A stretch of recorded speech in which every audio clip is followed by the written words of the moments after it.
This is Real Estate This Week with Stephen Gasque, continuing 16 years on air and online, helping you succeed in buying, selling, and investing in property. The best real estate strategies out there just for you. Welcome to Real Estate This Week. Hi again, I'm Stephen Gasque, and I'm so glad you're with us as we talk about how to nail it every time, no matter what kind of real estate you want to do. Just you, me, and the best real estate guests in the country. Today, we're looking at the finish line, a successful settlement when the property changes hands from the seller to the buyer. We'll tell you how to make sure the deal stays on track, how to handle last-minute problems, and how to keep your money safe from real estate scammers. For all that and much more, let's talk to Nishad Khan, board-certified real estate attorney with Nishad Khan Law in Orlando, Florida. Nishad is also a broker, a speaker, and faculty member who teaches classes about the closing at the Orlando Regional Realtor Association. Nishad, welcome to Real Estate This Week. Thank you for having me, Stephen. Excited to be here. I am so glad you're here because you are an expert in real estate closings, and I have so many questions for you. First of all, in the summer of 2025, how's business in Orlando? Well, we're in an interesting time right now. There are some challenges that are currently facing the U.S. residential real estate market, such as high mortgage rates. Mortgage rates are still about 7% for first-time or younger buyers, which is really dragging on the home sales and trapping current owners in existing loans. And this usually will limit supply. Home prices remain elevated. The builders are cutting back on new construction, and there's some unsold inventory that's rising.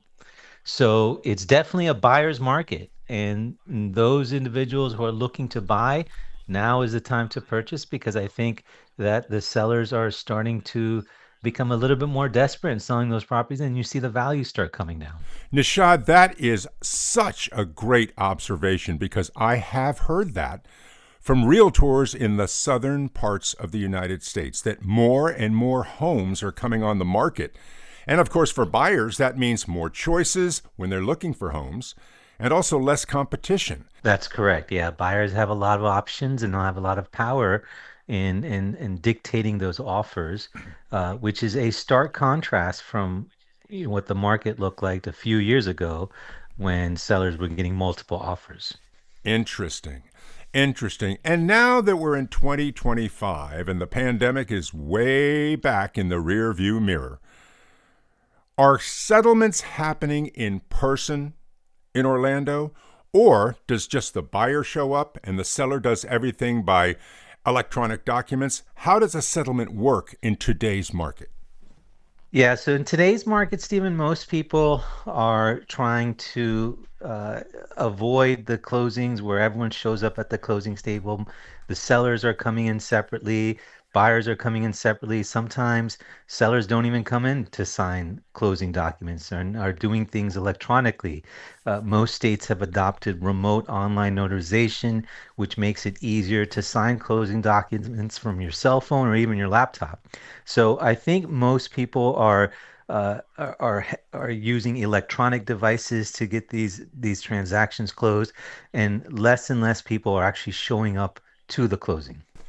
And so in today's market, Nishad, if I am one of those buyers who is lucky and I get the house I love and put it under contract, and now I am headed to the closing table, what should I know as I begin that stretch from the ratified contract to actually taking possession of that house?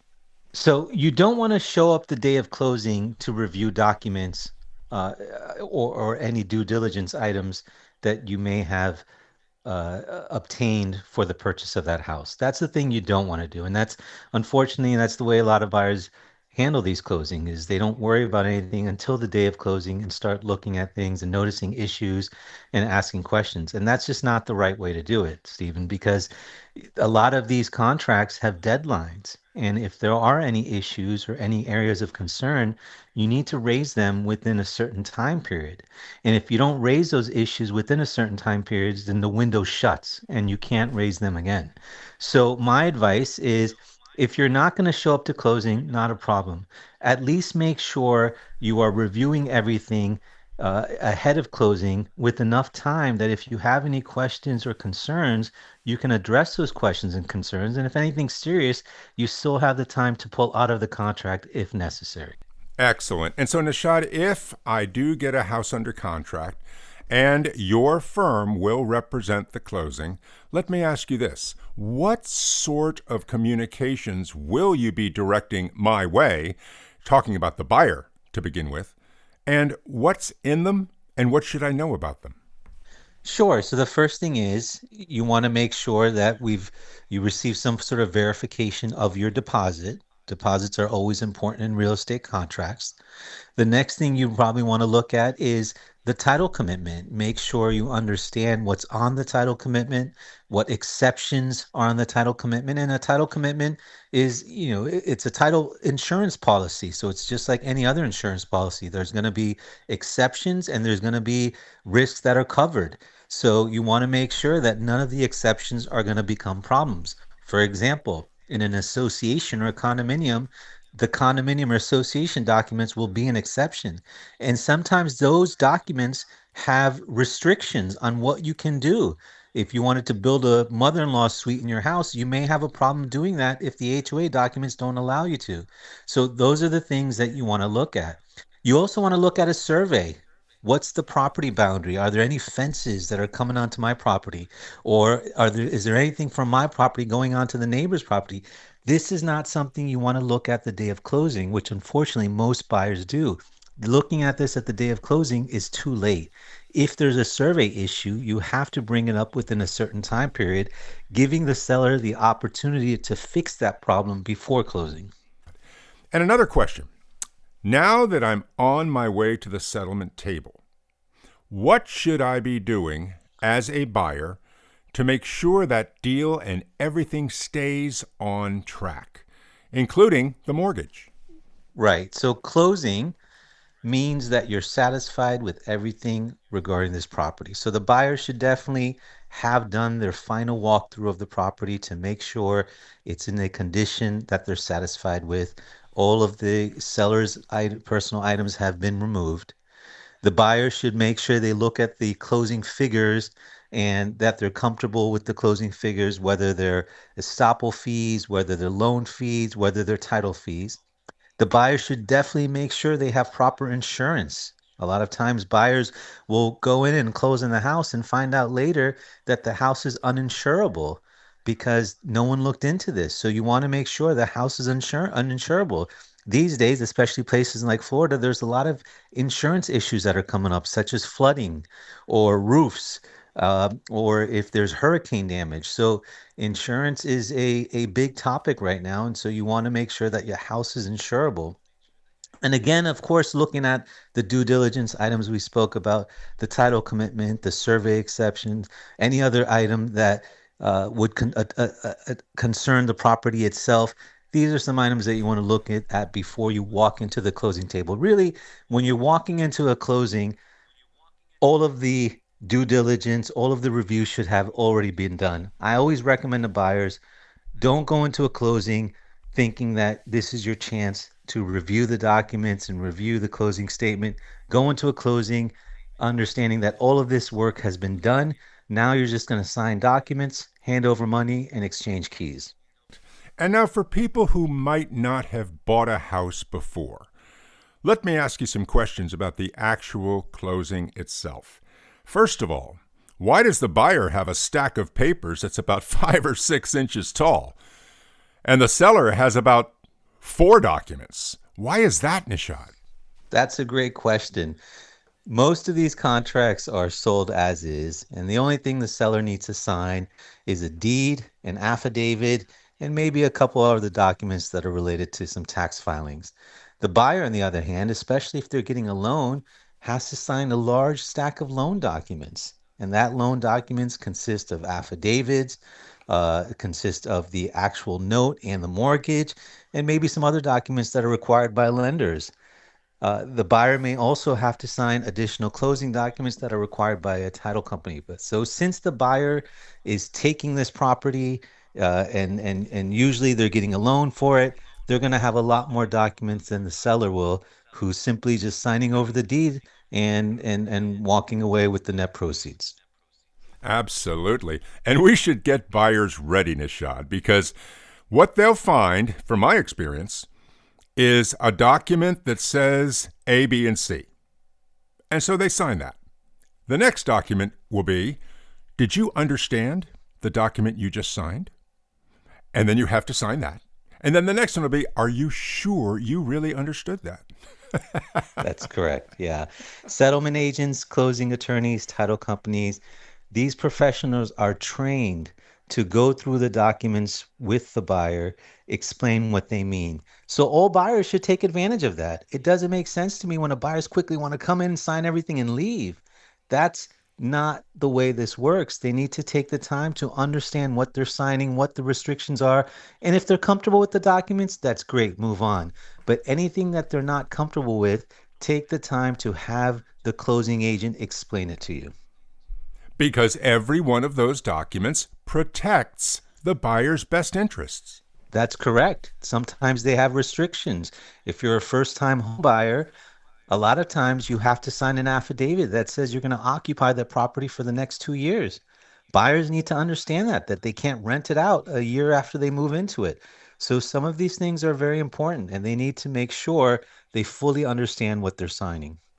Now, I understand also that all the buyers in today's market, and the sellers too, I believe, have to provide government ID. Why is that, Nishad? There's a lot of fraud, Stephen.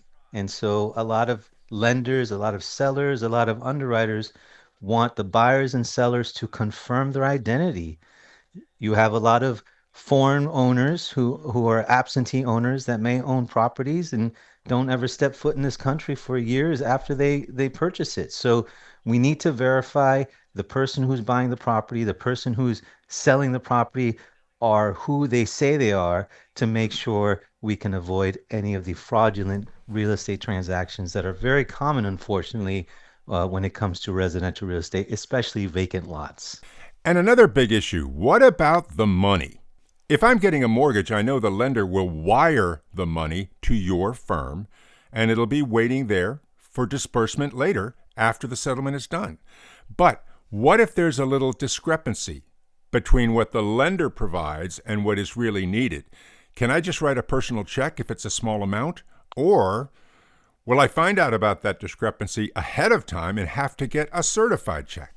Yeah, things have changed quite a bit, Stephen, since I've been doing this. So you used to be able to write a personal check on the day of closing, and that would be okay.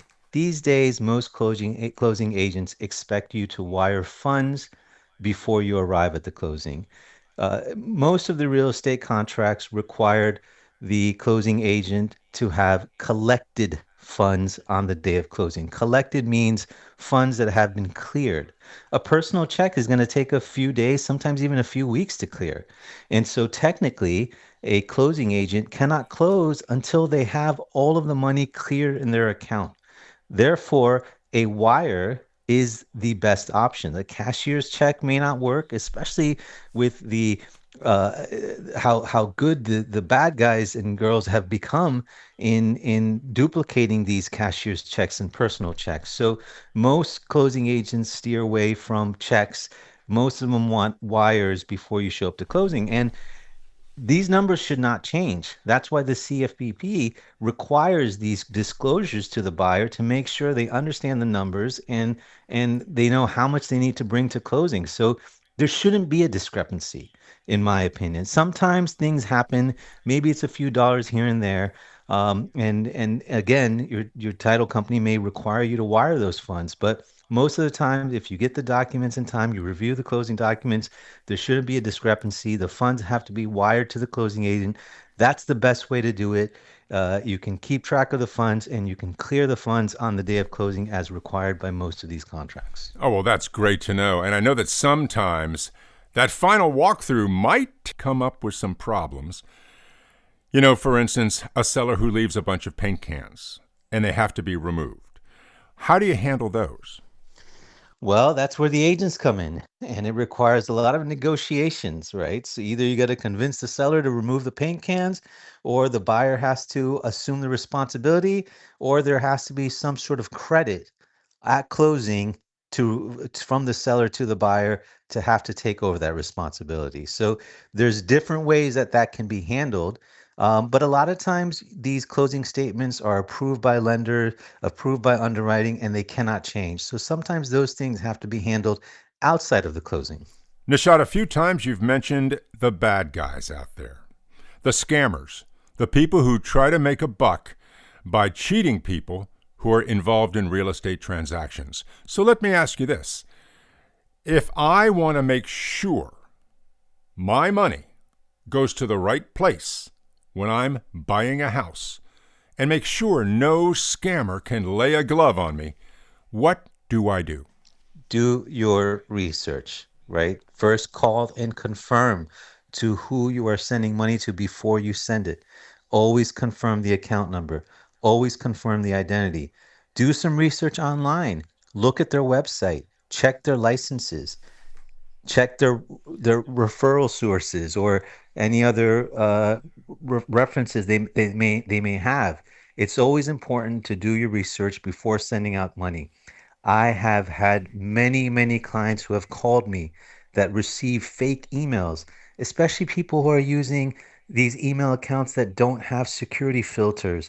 A lot of older email service providers don't have those kind of security filters, so it's easy for someone to see your emails and send you an email that makes it look like it's coming straight from the title company. I can spend hours, Stephen, telling you of how sophisticated some of these frauds have been, where it's easy to be tricked. So you just want to be careful. The best advice is to call and confirm. Sometimes you want to call and confirm twice because they're even able to change the numbers that you call. So just be careful with your emails. The more questions you ask, the more research you do, the more comfortable you should be. Excellent, because that is a big threat to people. And Nishad, finally, once closing day rolls around for the buyer, what happens when they actually get to your office and go through the process and then leave? Are they the owners at that point? Not necessarily. A lot of times you have to wait until the sellers come in, receive the documents, and actually receive the funds. A good closing agent would send out a communication to all parties. We've received all the documents signed by the buyers. We've sent the money to the sellers, and we're officially closed. Especially nowadays when buyers come at separate times, sellers come at separate times, until you receive some sort of notification from the settlement agent that the transaction has officially closed, it doesn't mean that you've actually closed just because you've come in and signed the documents. I see. You know, not all buyers, of course, are first-time buyers. If you're a repeat buyer, how important is it for you to bring in your mortgage satisfaction form if you had a mortgage earlier, which you paid off? That's very important. A lot of lenders want to confirm that all other debt has been paid off. So if you are a buyer who is coming in and has bought repeatedly and have taken loans out, usually from the same lender repeatedly, it's important to come to closing with the satisfaction showing that those loans have been paid off so you don't have multiple loans out there on the same property. And now, does the buyer in 2025 actually get the keys to the property at the end of the closing appointment? Or does it happen some other way? Well, with technology these days, people don't even have keys. They might just get a code to get into the house or a key fob. So there's different ways I've seen it. I don't know, last time I used a key, we have a keypad in our house. But a lot of times what will happen is either the agent or the closing agent will hold on to the keys, the codes, and anything else. And that's another thing is it's not just the keys these days. You want to make sure you get the Wi-Fi password. Sometimes you need codes to get into the camera. Sometimes you need codes to get into the server. So remember, it's not just the keys. The buyers should also get all of the security codes. Try to get any warranties that they have on things such as pools or roofs so that if there's any issue, they can file a claim under those warranties. Try to get as much information that you will need in the future from that property. But usually the closing agent will hold on to these items and then will hand them off to the buyer once the seller has officially received their money and the closing has been completed. And that raises a good point because some of this work has to be done by the seller. They have to collect all those codes. They have to collect the keys if there are any. And anything that has to do with the internet that still exists in the house, they need to make sure that the buyer has very clear instructions and passwords and everything else they'll need to use that house. That's correct, Stephen. And this is where the agents really come in. There's a lot of good checklists out there where both a seller and buyer can go through and make sure they have everything they need. But you are correct. A seller needs to get everything together and make sure there's some sort of handoff to the buyer so that you don't have to reach out to the seller after closing, or you don't have to reach out to the agent to reach out to the seller after closing. You want to try to get as much done before closing as possible. And this may be an old-fashioned thing, Nishad, but I remember in all the homes I bought, one of the questions the settlement attorney would ask is, have you officially changed your address with the U.S. Postal Service? Does that still happen? That still happens. Yes, that's still a problem. You always want to remember to change your address so that the buyer doesn't get your mail and you don't lose anything in between. So that's a good point. That where the seller should forward their mail to a new address. They should also provide their new address to the closing agent in case they need to send any money back or send any documents to them or make any correction to the documents that have already been signed. And so, Nishad, to sum it up, what would be your best advice to buyers and sellers if they're approaching the settlement day? Beginning with buyers, what would you tell a buyer in the summer of 2025 that they must know before they go to closing? Closings have definitely changed from what they used to be like 10, 15, 20 years ago. No one really goes to the closing table. And although there's some title companies and closing agents that'll do it this way, but most buyers and sellers will handle the closing separately on their own and everything else will be signed electronically. So as a buyer, you want to make sure you have a good checklist and you review everything before the day of closing. Only go there to ask questions on any documents that you may have already reviewed. You want to make sure you look at the settlement statement ahead of time. You want to make sure that the funds are there and they're cleared. There aren't any last minute changes. And this requires proper planning. That's why a lot of times I recommend to buyers don't rush into these contracts. Yeah, it might be nice for a seller if you have a quick closing on a cash offer, but that may not be the best thing for you as a buyer because you want to make sure you have time to thoroughly review everything as well as do your due diligence on these properties. And the same question now about a seller. If I am selling my house and I'm approaching closing day, what should I know, Nishad? So as a seller, we touched on this before, make sure you have everything you need to hand over to that buyer so that when they move into that house, they don't have to reach out and get any codes or access codes or any other keys. A lot of these homes have multiple keys for different doors. You want to gather all of these things together.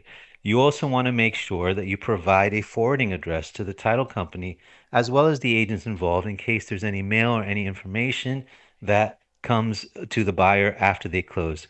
And most importantly, don't hide anything from the buyer. Most states require the sellers to disclose any material defects that the buyer cannot see.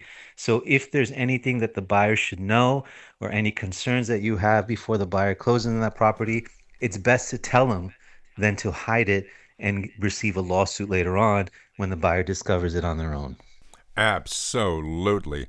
And Nishad, I've got to tell you, this has been a fascinating conversation because I've been to dozens of closings of my own and also as a realtor back when I was actually an agent. And it's amazing how much the process has changed, as you said. And I not only want to thank you for being with us today, I want to thank you for bringing us up to date into 2025 when it comes to the closing. Thank you, Nishad. You're very welcome, Stephen. Happy to be here, and I hope everyone has a great summer. Nishad Khan, board-certified real estate attorney with Nishad Khan Law in Orlando, Florida. Nishad is also a broker, a speaker, and faculty member who teaches classes about the closing at the Orlando Regional Realtor Association.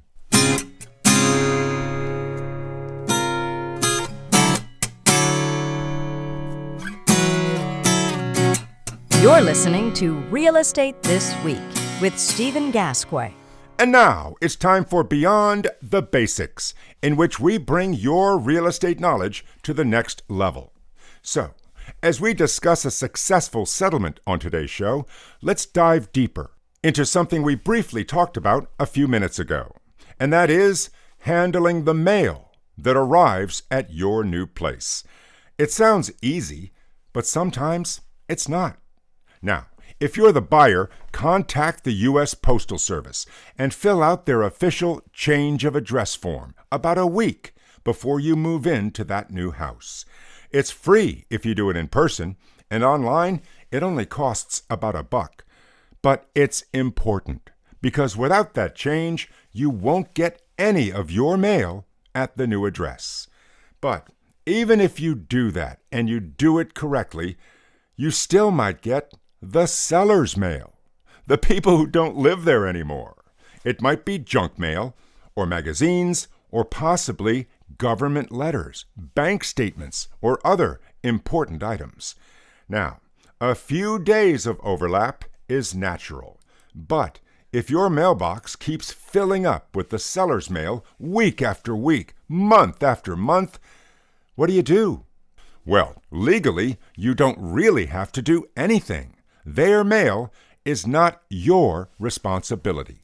It's theirs. There's no legal requirement for you to forward their mail. But it gets a little tricky, because even though you don't have to send them their mail, well, you cannot destroy it, and you cannot open it either, because both of those actions are against the law. They're federal crimes, and you could get in big trouble. So, here are a few ideas on how to handle it if you keep getting the former owner's mail. First, you could write "Return to Sender" or "Not at this address" on every envelope and put the mail back in the mailbox. Or you can talk to your letter carrier and tell them that the former owner no longer lives there. And you could also do the same thing by visiting your local post office. Also, you could contact the seller and tell them it's happening.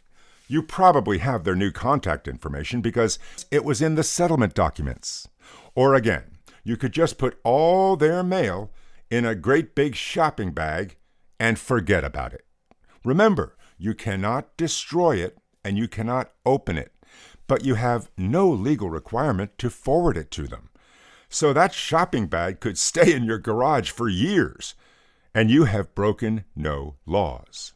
But the easiest way, and probably the nicest way, the most neighborly thing to do, is to just tell the post office. They'll take care of it, and you won't have to worry about a big pile of old mail, and you won't be breaking any laws. So, if it happens to you, consider just dropping by the post office. Give them the seller's mail you received and tell them about the problem, that they don't live there anymore. Now that's a good move. It's official, it's legal, and it's just plain nice. And the best way to guarantee that at your new house, all you'll be getting is your new mail. Next time on Real Estate This Week, how to buy a house. The market is changing in many places, and buyers have a better shot. we'll have expert advice on how to use those changes to help you win the house you love this summer. That's next on Real Estate This Week. And until then, I'm Stephen Gasque, and thank you for listening. A brand new episode of Real Estate This Week with Stephen Gasque drops every Thursday, everywhere. And you're invited to listen, subscribe, and follow us. Just look for Real Estate This Week with Stephen Gasque. The best real estate strategies out there, just for you.